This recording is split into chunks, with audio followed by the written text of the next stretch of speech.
ജനക്കൂട്ടത്തിന് നടുവിൽ ജീവിച്ച, ആൾക്കൂട്ടത്തെ പ്രാണനെപ്പോലെ സ്നേഹിച്ച ഒരു മനുഷ്യൻ. അതാണ് നമ്മുടെ സ്വന്തം ഉമ്മൻചാണ്ടി.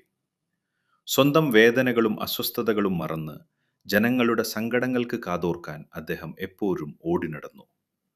ആൾക്കൂട്ടമില്ലാത്ത ഒരു നിമിഷം പോലും അദ്ദേഹത്തിന് ചിന്തിക്കാൻ കഴിയുമായിരുന്നില്ല. ആ ജനങ്ങളുടെ സ്നേഹമായിരുന്നു അദ്ദേഹത്തിൻ്റെ ഏറ്റവും വലിയ ഊർജം. ആ ചെറുപുഞ്ചിരിയും ആർക്കും എപ്പോഴും സമീപിക്കാവുന്ന ആ സാമീപ്യവും ഓരോ മലയാളിക്കും എത്രമാത്രം പ്രിയപ്പെട്ടതായിരുന്നു എന്ന് അദ്ദേഹത്തിൻ്റെ അവസാന യാത്ര നമ്മെ ഓർമ്മിപ്പിച്ചു. അരനൂറ്റാണ്ടിലേറെക്കാലം കേരള രാഷ്ട്രീയത്തിൽ നിറഞ്ഞുനിന്ന ആ അതുല്യ പ്രതിഭ വിടവാങ്ങിയപ്പോൾ കേരളം അക്ഷരാർത്ഥത്തിൽ കണ്ണീരണിഞ്ഞു.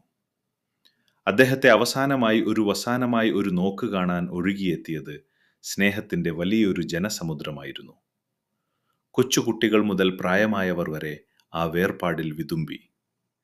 മരണം അദ്ദേഹത്തെ നമ്മിൽ നിന്ന് അകറ്റിയാലും ജനലക്ഷങ്ങളുടെ മനസ്സിൽ അദ്ദേഹം ഇന്നും ജീവിക്കുന്നു. കാരണം ജനഹൃദയങ്ങളിൽ ഇത്രമേൽ ഇടം നേടിയവർക്ക് ഒരിക്കലും മരണമില്ല. ഉമ്മൻചാണ്ടി എന്ന പേര് ഓരോ മലയാളിയുടെയും ഹൃദയത്തിൽ എന്നും മായാതെ നിൽക്കും. അദ്ദേഹം മരിക്കുന്നില്ല, നമ്മളിലൂടെ ജീവിക്കുന്നു.